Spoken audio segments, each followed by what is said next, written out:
जय श्री कृष्णा दोस्तों। आज की डिबेट देवकी नंदन ठाकुर और सेक्युलर वकील के बीच होने वाली है। वकील कुछ ज्यादा ही संविधान प्रेमी बढ़ रहा था कि मैं किसी भगवान को नहीं मानता, मैं सिर्फ देश का संविधान मानता हूँ। श्री कृष्ण पैदा हुए थे, मैं नहीं मानता क्योंकि मैंने देखा नहीं उन्हें पैदा होते। इसी बात पर देवकी नंदन ठाकुर ने वकील की खटिया खड़ी कर दी कि आप अपने बाप को मानते हो, उन्हें देखा है पैदा होते।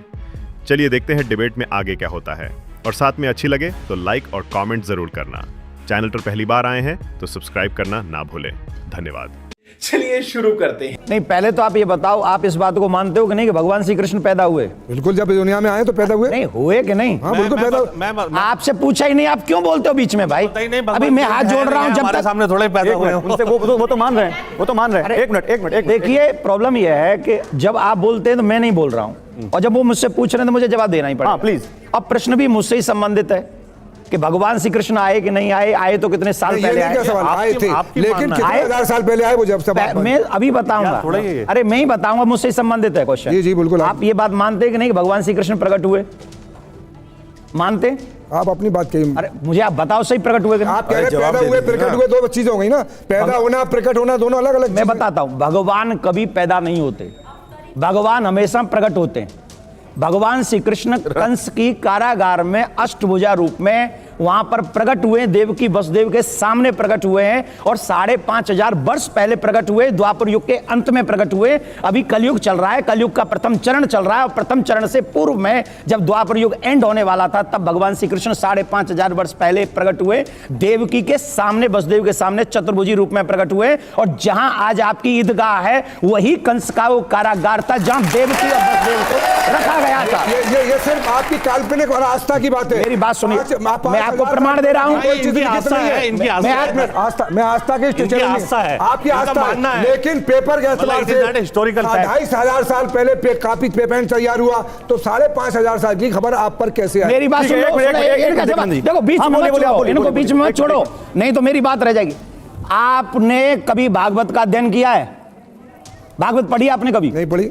सुनी है कभी? हाँ सुनी है। सुनिए, हमारे आर्यन आर्य टीचर थे, वो हमें टीचर की बात मत आते थे और ये कहते थे ये काल्पनिक बातें, इसमें सत्यता नहीं है। इसलिए मेरा निवेदन है, कौन क्या कहते थे? आर्यन आर्य हमारे टीचर से पढ़ाते थे, और हमने जितनी महाभारत और गीता सुनी है उन्हीं से सुनी। अच्छा हाजी खान साहब, एक मिनट। देवकी नंदन जी, एक मिनट आप बोलिएगा, जनता क्या सोचती है इस बारे में, मैं वो पूछ लेता हूँ। मैम बोलिए, आप क्या सोचती हैं? माँ को एक वरदान होता है, अगर उसके पेट में कोई बच्चा आ गया, आक्रांता का आ गया, चोर का आ गया, डाकू का आ गया, 9 महीने अगर उसने उसको पाल लिया, वो प्यार से पैदा कर ही देती है। आप कैसी बात करते हैं उस जमाने के बारे में सोचिए। ठीक है मैम।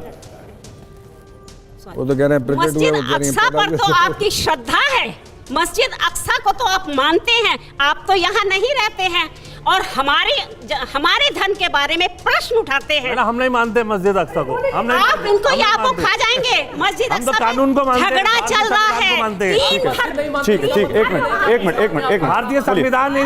बोलिए, आपस में बात नहीं, सर बात नहीं, एक मिनट। आज आप इतिहास को और ऐतिहासिक तथ्यों को जिस तरह नकार रहे हैं, हो सकता है 4 पीढ़ियों बाद आपको भी कोई नकार दे कि आप थे ही नहीं।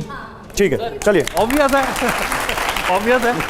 क्या सवाल? एक मिनट, कामरान साहब आप बोल रहे थे, क्या बोल रहे थे आप कि आप अक्सा मस्जिद को नहीं मानते? यहाँ पे बहुत सारे, मैं वोटिंग करा लूंगा, वो कह देंगे कि तब आप, मतलब ये मैं आई एम मतलब ओवर है, मैं यहाँ पर जो है एक कानून के ज्ञाता होने के नाते आया हूँ। मंदिर और मस्जिद मेरे लिए इस वक्त कुछ भी नहीं है, मुझे जो है संविधान और कानून की जो है कहते हैं इस वक्त हिफाजत करनी है। ठीक है, यहाँ पर जो डिस्कशन चल रहा है वो इतिहास को, कानून को, आस्था को, सबको मिला दिया गया है। इतिहास जो है वो आस्था जो है वो इतिहास नहीं हो सकती, जो इतिहास है वो कानून नहीं हो सकता।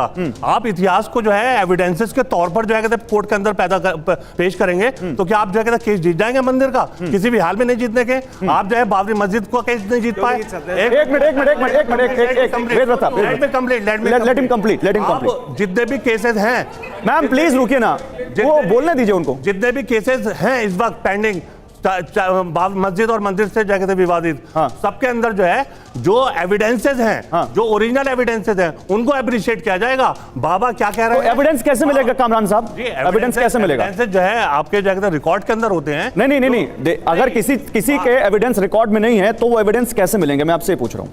अगर आपके पास एविडेंसेस नहीं है तो you will lose the case. I will go to the court. आप कोर्ट में एक मिनट सर रुकिए। क्रिएट नहीं किए जा सकते, एविडेंस क्रिएट नहीं की जा सकते, एविडेंस ढूंढे जा सकते हैं, एविडेंस ढूंढे जा सकते हैं, क्रिएट नहीं किया ढूंढे जा सकते हैं। एक मिनट हाँ, यहाँ पर मान लीजिए 2 एविडेंसेस हैं, पूरा जो कहते हैं आप जो कहते हैं जो सर मैं लंबी बहस करूंगा तो बहुत हो जाएगा। आप सुप्रीम कोर्ट के लॉयर हैं, आप ज्यादा बहस अच्छे से करते हो। मैं आपसे एक सवाल पूछ रहा हूं, मेरे सवाल पे रहिए। एविडेंस क्रिएट नहीं की जा सकते, लेकिन क्या एविडेंस ढूंढे जा सकते हैं? जो एविडेंसेस ऑलरेडी अवेलेबल हैं और ढूंढे हुए एविडेंसेस में फर्क है। ढूंढे हुए एविडेंस सर मैं उस पर नहीं जा रहा कि फर्क है नहीं, एविडेंस ढूंढ सर एविडेंस डाउटफुल हो सकते हैं जिनकी आप बात कर सर, ये डाउट कौन क्लियर करेगा? एएसआई का एक मिनट आर्कियोलॉजिकल सर्वे का जो वो होता है, इंस्पेक्शन होता है, वो इतने स्ट्रॉन्ग जो कहते हैं एविडेंसेस नहीं होते जितने जो है ऑलरेडी एविडेंस। अरे मैं ये पूछ रहा हूं, एविडेंस अगर ढूंढे जा सकते हैं तो एविडेंस कैसे ढूंढे जाएंगे? सर्वे करके ढूंढे जाएंगे, जांच करके ढूंढे जाएंगे? आप तमाम मुस्लिम पक्ष और ज्ञानवापी में जो सर्वे हो रहा है उसके खिलाफ है। पक्ष से मत जोड़िए। नहीं तो आप नहीं जोड़ रहे, मुस्लिम पक्ष तो उसके खिलाफ है ना।